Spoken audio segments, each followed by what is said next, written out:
Hey, what's up, folks? How's it going? This is Waj. Hope you guys are all doing well. So, if you're shopping for a new laptop this summer, perhaps for school, there's definitely a lot of competitive options right now, but I think there's two excellent solutions. Firstly, is the new Surface laptop from Microsoft, and the other one is obviously the old trusty MacBook Air 13.3-inch edition. So, what we're going to do is actually take a look at both of these computers, take a look at the overall design, the features and benefits that both of them present, and see which one is best suited towards your needs. So let's get right into it and find out which one is best.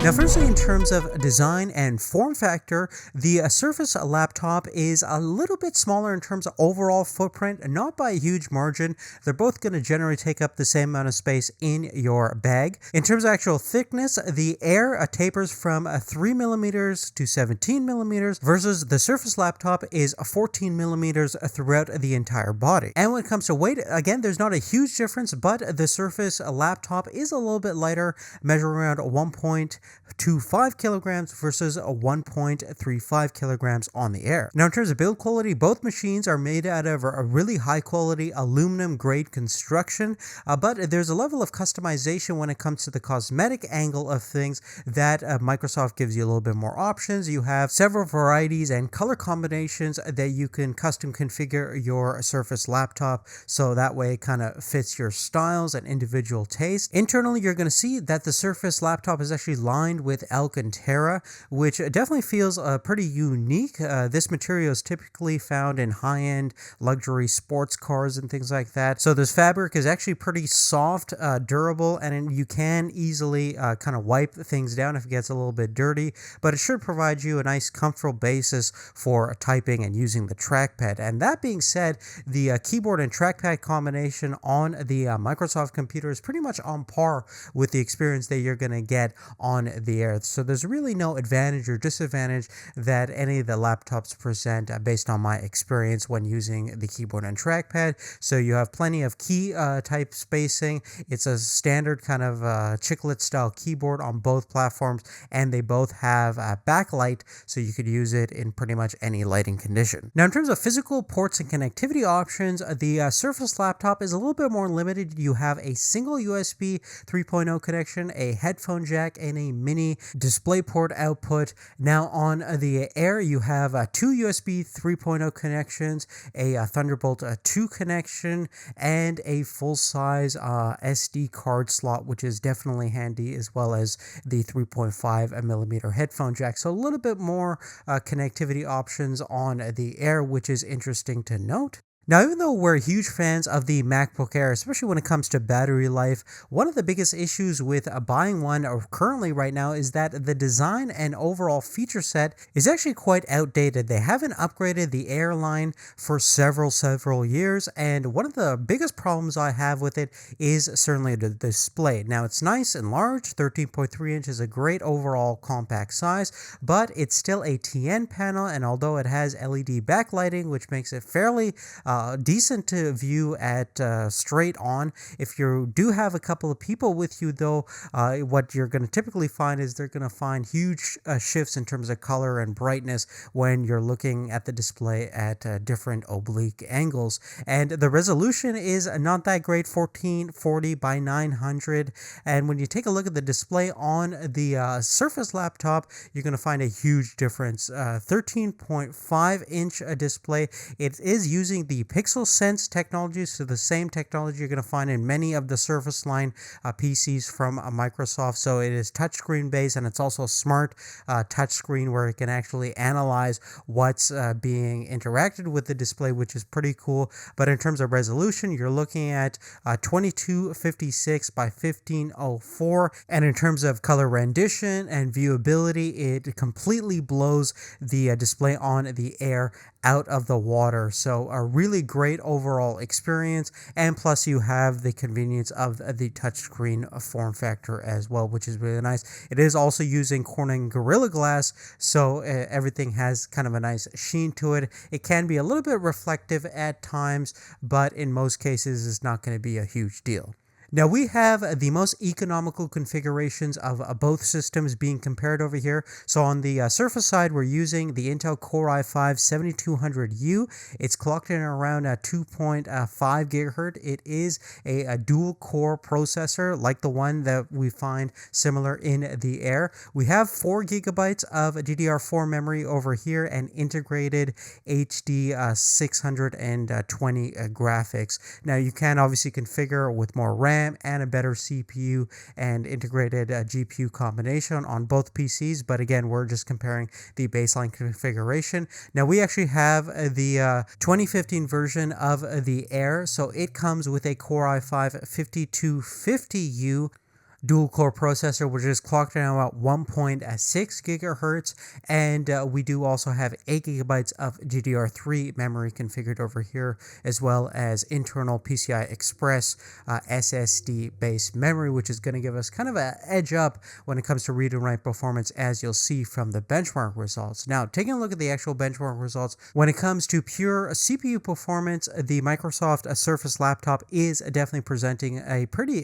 nice edge. We're getting 3,600 points on the single core performance and about 7,200 points on the multi-core performance, and you're seeing that the Air is certainly lagging quite significantly behind those test results. Same thing with the CINEBENCH results. We're getting 324 points versus 257 points on the 2015 version of the MacBook Air. Now, I think the new version of the Air, if you buy it right now, might be slightly faster, but probably not by a huge margin. Now, one significant difference comes from the read and write performance. Apple over here still uses very high-end PCI Express solid-state memory, and the performance is certainly outshining what's in the Surface laptop. And although the Surface laptop is fairly snappy in its day-to-day kind of operation tasks, software installs fairly quickly, the operating system boots up fairly quickly, it's still not as fast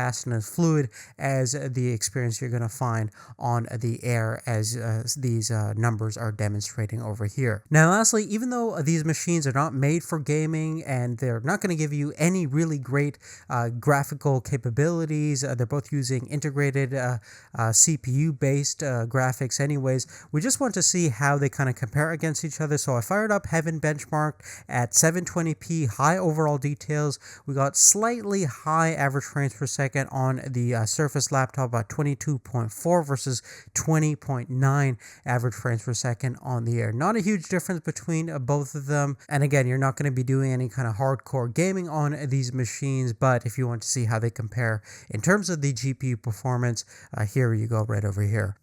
Now, both computers actually promise really tremendous battery life. Microsoft claims 14.5 hours of video playback, and Apple claims over 12 hours of video playback. Now, to kind of put these two competitors against each other in a real-world circumstance, what we're going to do is basically turn off the Wi-Fi, play the same video looped in the VLC player app, and we're going to crank the brightness all the way to 100%. You're just going to see how long both of these computers last. Now, basically in that scenario, the Air got around 10 hours, 28 minutes before it died, and the Surface laptop got about 9 hours, 31 minutes before it died. So you're seeing an hour difference essentially between these two PCs, giving it the Air definitely a little bit of an edge. So certainly that could be attributed to the OS X being a little bit more battery efficient,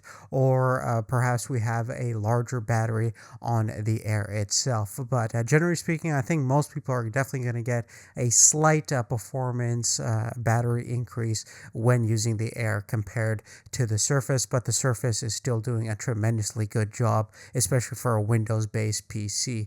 Now, lastly, we're going to talk about pricing. Now, when it comes to student pricing, there's actually a pretty nice little discount that both Microsoft and Apple gives you.